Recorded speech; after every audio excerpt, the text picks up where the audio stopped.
everyone! Welcome back to my channel, Nelia Chrissy.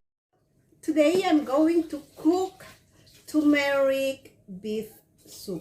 Actually, it's ribs. Bunso kasi, kumakain lang siya ng kanin pagka yung partner niya ay fried chicken, ganun.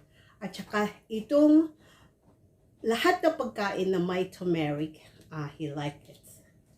So, ang gagawin natin today is soto daging, but it is ribs. It's not daging. Daging is a meat. Usually, soto they use for coconut milk, but I'm not using coconut milk. I'm using powdered milk and cooking cream. And then I have here lime leaves, bay leaves, at saka lemongrass. And I also have here turmeric, laos, garlic, onions or Asian shallots, and I'm going to blend them all except the leaves and the lemongrass.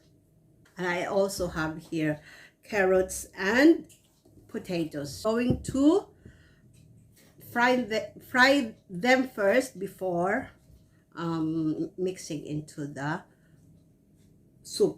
So I'm going to start blending all these ingredients. I am going to saute my blended ingredients first here. These are my blended ingredients. Cook until aroma come out. I add coriander seeds a while ago and whole white pepper. Squeeze the end of the lemongrass like this, or use something to squeeze it, and then put inside. I'm going to put my bay leaves and then my lemon leaves or lime leaves. Now also going to mix the lemongrass until the aroma come out.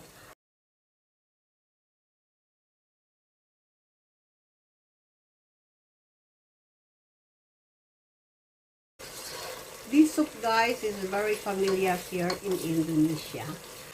Every people here in Indonesia want to eat this soto, or they want to cook, or they cook soto, because this is very easy to cook, healthy to eat for the kids also.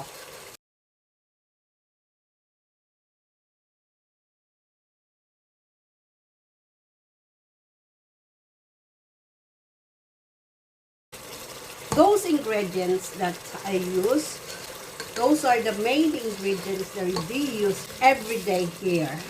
We call it here bumbu dapur, or spices in the kitchen.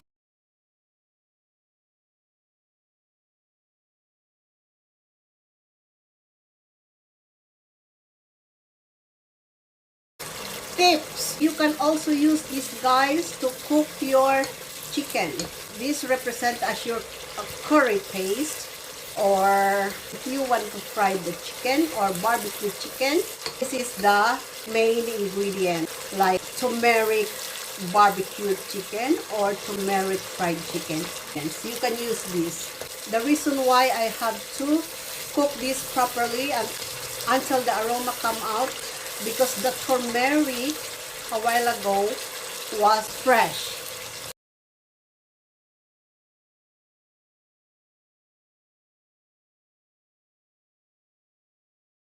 Another tips, you can also use chicken, boil the chicken, same process. You can also mix it together with bean sprouts or any kind of vegetables you like, just like cabbage. Okay guys, this is ready to mix together with our soup. I'm going to fry garlic flakes first. Slice the garlic into very thin slices. Then I soak it with water with salt. Now I'm going to drain this, soak for 5 minutes.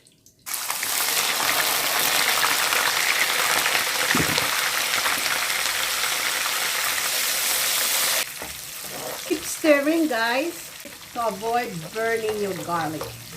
Just like this, guys. Then I'm going to put it here to drain the oil properly. Half cooked fried. Ito na siya guys. My very crispy garlic flakes. Ready to mix to our soup. Friends, it's already cooked. Now I'm going to mix in my carrots and the potato. Let it boil for 5 minutes more. Mix in the cooking cream. 3 tablespoons of cooking cream. You can use coconut milk. I'm going to mix my powdered milk. 2 tablespoons of powdered milk. And dissolve it with 1 cup of water. Add salt.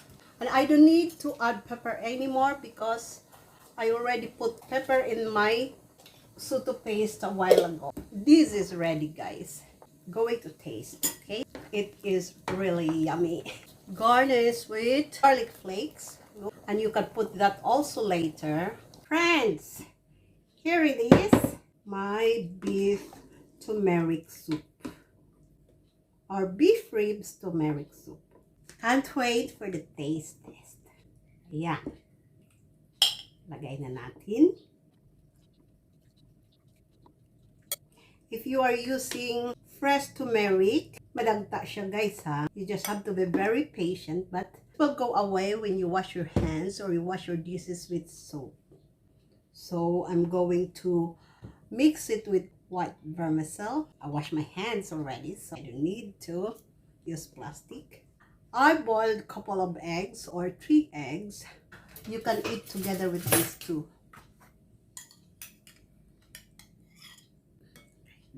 Eat together with sambal. Also eat without it. Squeeze with lime or lemon or calamansi. Sweet soy sauce if you have in your kitchen. But this is only optional. But here in Indonesia, they use this. And taste this time. Mainit guys.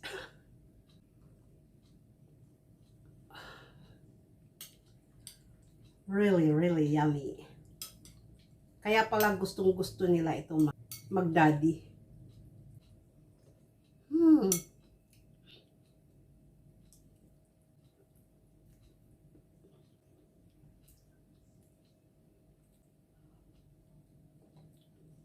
Guys, this is very tasty. Don't put chabe or sambal or chili. I'm sure that your kids will love it. Really yummy. If you have leftover fried chicken in your fridge, shredded them and mixed it this soup. Or if you are vegetarian, you can just boil vegetables and make this soup. You can change the powdered milk into coconut milk, and you can mix your vegetables into this soup, and you have a nice vegetable turmeric soup.